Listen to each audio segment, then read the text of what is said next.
অসৎ সঙ্গ কয়লার সমান, যা গরম হলে হাত পুড়িয়ে দেয় আর ঠান্ডা হলে হাত কালো করে দেয়। কেউ তোমায় দেখে হিংসা করলে রাগ করিও না, কারণ তারাই সম্ভবত সেই মানুষ যারা স্বীকার করে নিয়েছে তুমি তাদের থেকে অনেক এগিয়ে আছো।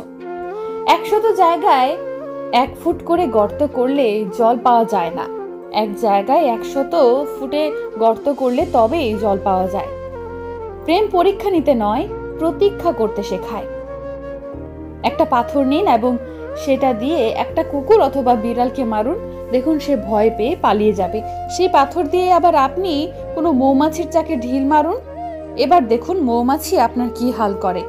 পাথর সেটাই ছিল, ব্যক্তি বা আপনি ছিলেন, পার্থক্য শুধু কুকুর বা বিড়ালটা ছিল একা আর মৌমাছি একসাথে অনেকগুলো। তাই পরিবারই হোক বা সমাজই হোক, সকলকে নিয়ে সংযুক্ত থাকুন, সংগঠিত থাকুন, কারণ একতাই বল। তুমি আমার জীবনে এমন জায়গায় আছো যে হাজার কষ্ট করলেও আমি তোমাকে ভুলে থাকতে পারবো না। বিচার ও ব্যবহার জীবনের বাগিচার 2টা ফুল, যা আমাদের পুরো ব্যক্তিত্বকে সুগন্ধিত করে। মানুষের যখন স্বার্থ পূরণ হয়ে যাবে এবং তুমি যখন অর্থশূন্য হয়ে যাবে, তখন দেখবে তোমার চারপাশে ভিড় অনেক কমে গেছে।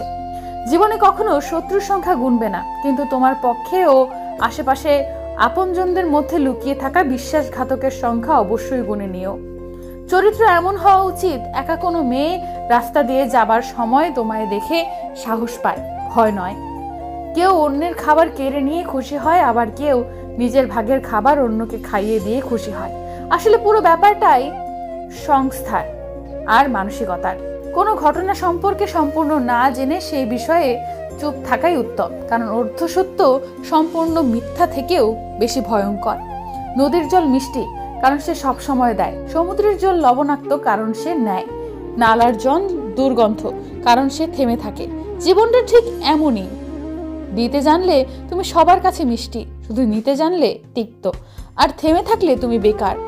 ভালো মানুষের জীবনে যে খারাপ সময়টা আসে, সেটা তার ভালোর জন্যই আসে। সেবা করো আন্তরিকতার সাথে, দান করুন নির্লিপ্তভাবে, ভালোবাসো নিঃস্বার্থভাবে, আয় করো সৎ পথে, ব্যয় করো সুখেতে, তর্ক করো যুক্তির সাথে, কথা বলার সংক্ষেপে। এই সংসারে কেউ সুখী নেই, সবাই দুঃখী। কেউ নিজের দুঃখে দুঃখী, তো কেউ অপরের সুখে দুঃখী। কেউ তোমার বদনাম করলে উল্টো তার বদনাম না করে নিজেকে এমন ভাবে গড়ো যাতে তোমার সম্পর্কে তার খারাপ কিছু বললে কেউ